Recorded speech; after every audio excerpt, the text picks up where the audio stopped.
தேன்வெளி channel சொந்தங்களுக்கு அன்பு வணக்கம். இப்போ நீங்கள் பார்த்துக்கிட்டு இருக்கிறீங்களா, இதுதாங்க கிண்ணி கோழின்னு சொல்லுவாங்க.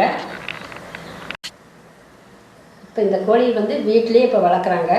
முதலில் வந்து இது வந்து அதிகமாக காட்டுக்கோழி தாங்க. இப்போ வந்து நம்ம கைப்பழக்கம் இருந்தால் மட்டும்தான் இதை பிடிக்க முடியும். இல்லாட்டி கிட்ட போனாலே பறந்துடுங்க. நல்ல உயரமான இடத்துல வந்து அது ராத்திரிக்கு வந்து அங்கே தான் போய் அது தங்கியிருக்கு. இந்த கோழி வந்து நிறைய பேர்த்துக்கு தெரிஞ்சிருக்கலாம். கிண்ணி கோழி வந்து தெரியாதவங்களுக்காக இதனுடைய விவரத்தை இப்போ சொல்லிக்கிட்டு இருக்கிறோம். இது நம்ம நாட்டுக்கோழி மாதிரி தாங்க. நல்லா இந்த முட்டையெல்லாம் சாப்பிட்டா வந்து ரொம்ப ஆரோக்கியமானது. ஆனால் தோட்டத்தில் வளர்த்தினாலும் நீங்கள் வந்து வீட்டில் வந்து கூண்டுக்குள்ளே வளர்த்தினா மட்டும்தான் முட்டையெல்லாம் எடுக்க முடியும். தோட்டத்துகளில் வளர்த்துறவங்களுக்கு வந்து அது எங்காலும் புதர் பக்கம்தான் போய் வந்து முட்டையிடு.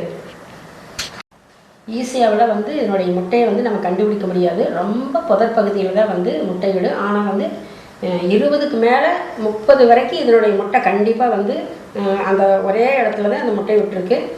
ஆனால் வந்து அது வந்து நாட்டுக்கோழி முட்டை மாதிரி தான் இருக்குங்க. பார்த்தா அதே மாதிரி இருக்குது, வித்தியாசமே தெரியாது. சாப்பிட்டாலும் ஒன்றும் பண்ணாது.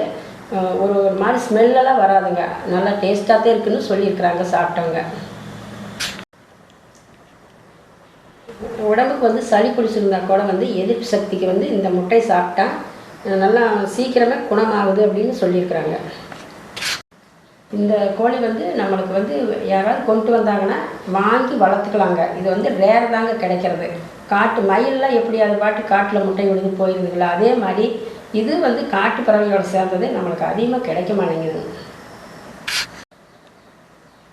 இந்த கோழி வந்து பக்கத்தில் ஒருத்தர் சொன்னாங்க இந்த டீட்டெயில்ஸ்லாம். ஆனால் வந்து நீங்கள் வீட்டில் வளர்த்திக்கலாம். வாங்கி அப்படி இருந்தாலும் காட்டுப்பகுதி பார்த்து தான் போகும்பா. அப்படி ஒரு குணமான வந்து வெரைட்டின்லாம் சொல்ல முடியாது. நம்ம கோழிகள் வீட்டில் அன்பாக வளர்த்துறோமில்ல, அந்த மாதிரிலாம் இதை சொல்ல முடியாது. வளர்த்த ஆசைப்பட்டால் நீங்கள் வளர்த்தி முட்டை எடுத்து சாப்பிட்டுட்டு இருக்கலாம். நல்லா 100% ஆரோக்கியமானது, அதில் எந்த மாற்றமும் இல்லை. நம்ம நாட்டுக்கோழியில் கைப்பழக்கம் வந்து இருக்குதுன்னு இருக்குங்க. இறை போட்டால் கூட வரு சாயந்தரம்னா ஒரு கூட்டில் அடைக்கலாம். ஆனால் இது வந்து என்ன பண்ணினாலும் அதனுடைய வெரைட்டியோட ஒரு இதை பழக்கமே என்னமோ தெரியல.